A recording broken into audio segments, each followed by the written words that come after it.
La mission et l'objectif des principes du droit budgétaire est de simplifier la présentation de la loi de finances.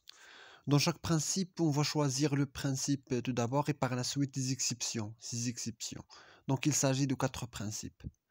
Donc au moment de la préparation de la loi de finances et au moment de la présentation de la loi de finances, on doit respecter ces obligations. L'annualité, l'unité, l'universalité et la spécialité. Donc on va prendre chaque principe en particulier, on va l'expliquer et le détailler. Donc ce sont des règles obligatoires qu'on doit respecter dans la préparation et dans la présentation de la loi de finances. Parce que à travers cette présentation qui respecte l'annualité, l'universalité, l'unité, l'universalité et la spécialité, on aura une présentation claire. Et donc ça permettra de contrôler les finances de l'État et de maîtriser les finances de l'État. Donc commençons par le premier principe. Donc sans trop tarder, passons au principe de l'annualité budgétaire. Donc la loi de finances, comme vous le savez, donc n'est valable que pendant une année. C'est-à-dire chaque année, on doit préparer une loi de finances. Et chaque année, on doit voter une nouvelle loi de finances et qui s'exécute pendant une année. Donc, on a choisi une année pour 2 raisons. Une raison technique pour avoir des prix parce qu'on a dit, si on fait appel à la définition de la loi de finances, c'est un document c'est un document prévisionnel. Donc, on a choisi une année, tout d'abord pour une raison technique, pour avoir des prévisions précises, fiables, et une marge d'erreur faible. Et pour une raison politique, donc c'est le contrôle. Donc ça permet au Parlement de faire un contrôle permanent sur les finances de l'État. Parce que chaque année, le Parlement donne l'autorisation au gouvernement. Donc le gouvernement, il doit s'adresser au Parlement pour lui demander une autorisation, un agrément, le feu vert. Donc ça, c'est la raison politique. Mais ça a été aux finances classiques, où le budget était faible, où le budget n'avait aucune stratégie. Et l'État n'intervient pas au domaine économique. Par contre, l'État moderne, qui est investisseur, c'est un État qui investit dans des infrastructures. Et la réalisation des infrastructures prend plusieurs années. Donc, comment je peux financer un projet qui va s'échelonner, s'étaler sur plusieurs années? Par contre, le budget n'est valable que pendant une année.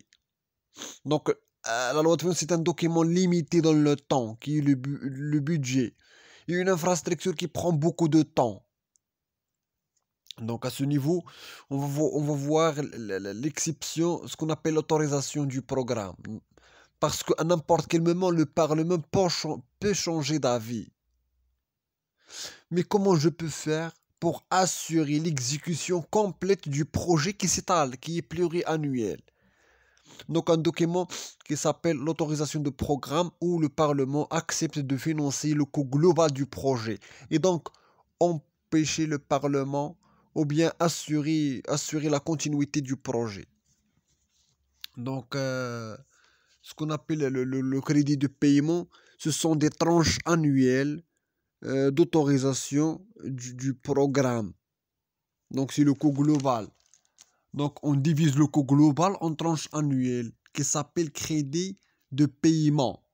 Et ces crédits de paiement qui sont figurés au niveau de la loi de finances. Voilà, donc sans trop tarder, passons au deuxième principe, c'est le principe de l'unité budgétaire.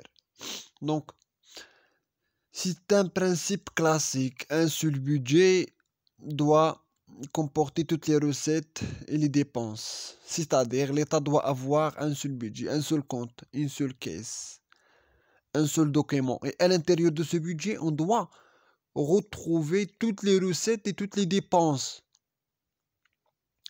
Donc, c'est total recette moins total dépense. Pourquoi on a adopté ce principe? Donc, c'est un principe qui est adapté par les finances classiques et l'objectif fondamental aux finances classiques. Donc, c'est une simple soustraction entre les recettes et les dépenses. Est-ce que le budget est équilibré?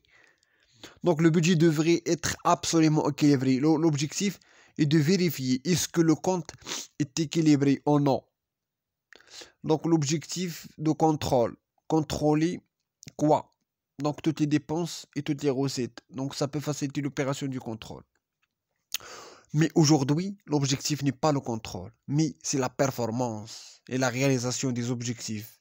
Pour cela, ce principe a été évalué et la gestion aux finances modernes, l'État va avoir de nouveaux budgets. Donc il n'y a plus d'unité budgétaire.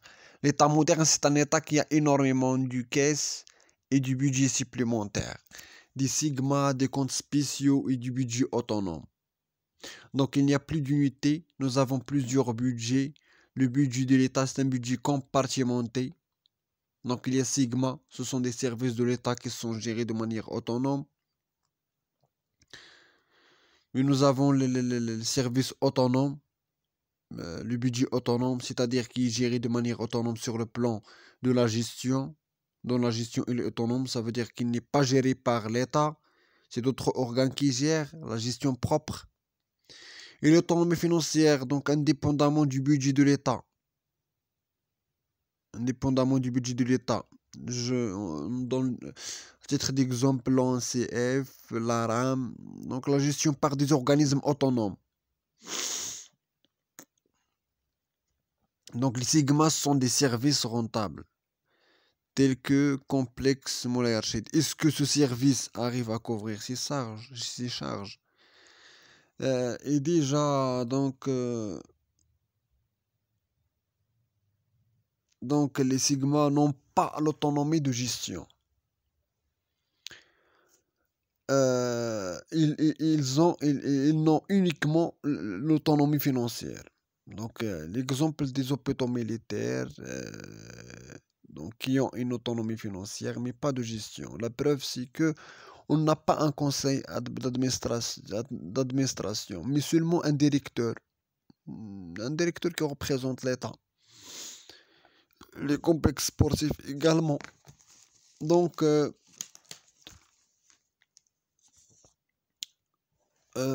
principe d'éclatement d'unité. Donc, il n'y a plus d'unité budgétaire. Donc, l'État moderne a plusieurs budgets. Donc, on les appelle Sigma, comptes spéciaux et le budget autonome. Donc, comme je viens de dire, comment je peux connaître est-ce que les services Sigma autonomes sur le plan administratif? Donc, lorsqu'il ne dispose pas d'un conseil d'administration. Donc, il n'est pas autonome au niveau administratif. Pour les comptes spéciaux de trésor, donc, il n'existe pas. Il n'existe pas. Donc, ce ne sont pas des services. Ils existent virtuellement. Ce ne sont pas des services qu'on peut voir ou qu'on peut visiter. C'est juste des sorties d'argent d'une caisse à une autre. Donc, pour les comptes spéciaux du Trésor, donc il y a il y a à peu près 6 comptes spéciaux du Trésor. Nous avons les comptes d'affectation spéciale, tels que les fonds de soutien des prix de certains produits alimentaires, fonds de soutien à l'NDH, et la part des collectivités territoriales dans le produit de la TVA, le compte d'adhésion, plutôt le compte de prêt et d'avance, prêt aux collectivités locales, prêt aux établissements publics, prêt à l'ONEP, le compte d'adhésion aux organismes internationaux. En cas d'État, donc il doit payer des cotisations aux organismes internationaux à travers les comptes d'adhésion. Nous avons les comptes d'opération monétaire. Ce compte qui assure la stabilité de devise permet aussi de garder la valeur de la devise. Compte de dépenses sur dotation. Donc on met l'argent pour une opération bien déterminée, par exemple le développement régional, les factures de l'État. Donc ça en ce qui concerne les comptes spéciaux de trésor. Et la troisième exception, c'est ce qu'on appelle le budget autonome. Ce sont des services autonomes sur le plan financier. Donc c'est l'établissement public, l'ONCF, l'OCP, les universités. On trouve aussi des entreprises publiques, donc les sociétés anonymes de l'État, l'ARAM, la MDJS. le portefeuille public. Donc l'État a le pouvoir de créer ce genre de société. Ces budgets autonomes ne font pas partie de la loi de finances et ne sont pas votés par le Parlement. Donc, autrement dit, ne sont pas contrôlés par le pouvoir législatif. Donc l'État a sa propre comptabilité. Et ces entreprises et établissements publics ont leur propre comptabilité. Voilà, donc sans trop tarder, passons au troisième principe, c'est le principe de l'universalité. Ce principe signifie que le budget doit comporter toutes les recettes et toutes les dépenses de l'État. C'est-à-dire rien ne doit se faire en dehors du budget, quelle que soit l'opération réalisée, doit être inscrite. En d'autres termes, c'est la transparence. Rien ne doit se cacher. Toutes les dépenses doivent absolument figurer quelque part. Donc l'essentiel, c'est lorsque l'argent rentre dans les caisses de l'État, on doit l'inscrire quelque part. Et lorsque l'argent sort d'une caisse, on doit la comptabiliser quelque part. L'objectif, c'est la clarté et la transparence budgétaire. Donc rien ne doit se faire en dehors du budget. Budget général, sigma, le budget autonome. Donc pourquoi on a adopté ce principe qui interdit de faire des opérations budgétaires en dehors du budget?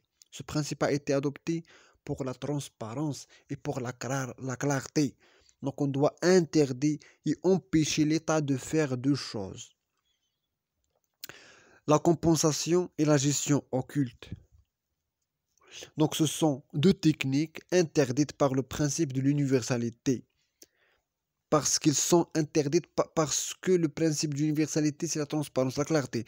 Or, avec la compensation et la gestion occulte, il n'y a pas de clarté, il n'y a pas de transparence. C'est de l'argent qui circule et qui n'est pas contrôlé, circule mais pas contrôlé, quelque part. Et pour cela, la compensation comme la gestion occulte sont interdites. Donc commençons tout d'abord par la compensation. Qu'est-ce qu'on entend par la compensation? Lorsque l'argent donc n'apparaît pas dans la loi de finances, une soustraction entre recettes et dépenses. Donc au niveau de la loi de finances, on a des recettes et des dépenses. Donc rien ne doit se faire au secret. Donc on ne fait pas la liaison entre recettes et dépenses. Les recettes inscrites de manière séparée des dépenses. Il n'y a pas de compensation entre recettes et des dépenses. Donc il n'y a aucun lien. Alors que pour la gestion occulte, les opérations en dehors du budget, qu'est-ce qu'on entend par la gestion occulte? C'est le marché noir, les opérations cachées. Les opérations donc en dehors du budget permettent tout simplement le détournement de l'argent. Et pour justement éviter le détournement de l'argent, on doit absolument passer toutes les opérations dans le budget. Toutes les recettes doivent rentrer dans le budget. Et toutes les dépenses doivent sortir du budget. Donc, quelle que soit la recette, elle doit rentrer dans le budget de l'État.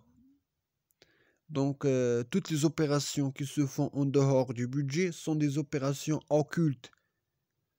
Donc, dans le marché noir, elles ne respectent pas les règles. C'est là où on peut détourner l'argent. Donc, la gestion occulte, c'est une gestion qui se fait en dehors du budget. Et vers la fin, le dernier principe, c'est celui de la spécialité budgétaire. On peut l'appeler aussi le principe de la précision, ou en d'autres termes, le principe de la traçabilité. Donc le principe de la spécialité, ça veut dire la réponse à deux questions. D'où vient l'argent? Où va l'argent? Donc, quel que soit le budget de l'État, soit budget général, sigma, compte spéciaux de trésor, on doit trouver deux choses. D'où vient l'argent, c'est-à-dire les recettes. Donc dans la loi de finances, il y a des tableaux qui nous permettent de vérifier et de détecter et évaluer les recettes de l'État. Où va l'argent? C'est les dépenses de l'État. Quelles sont les dépenses de l'État? Donc ce budget parle de montant global de recettes et de montant global de dépenses.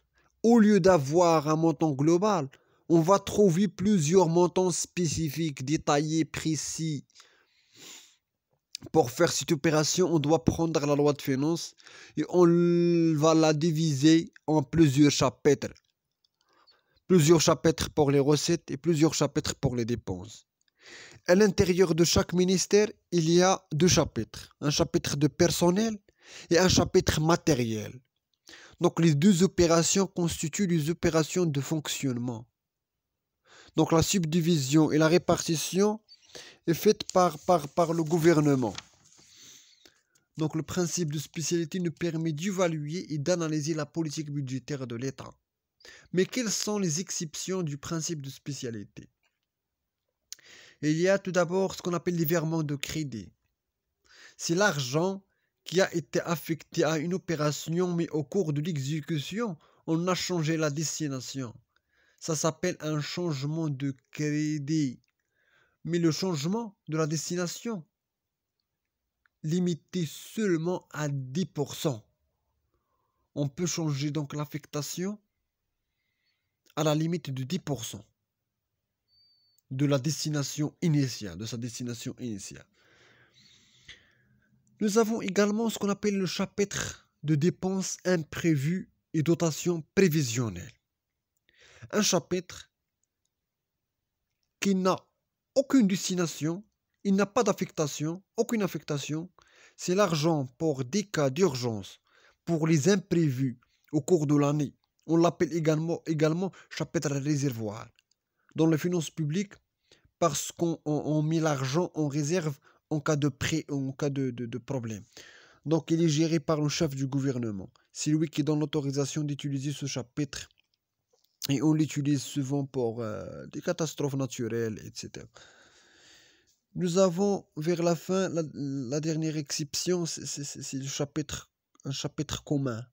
C'est lorsqu'un projet réunit plusieurs départements ministériels. Donc, les charges communes. Parfois, il y a des dépenses communes à plusieurs départements ministériels. Donc, pour la mise en œuvre d'un projet qui réunit plusieurs ministères, dans ce cas, un chapitre sera destiné à retracer une opération budgétaire commune par ces départements ministériels.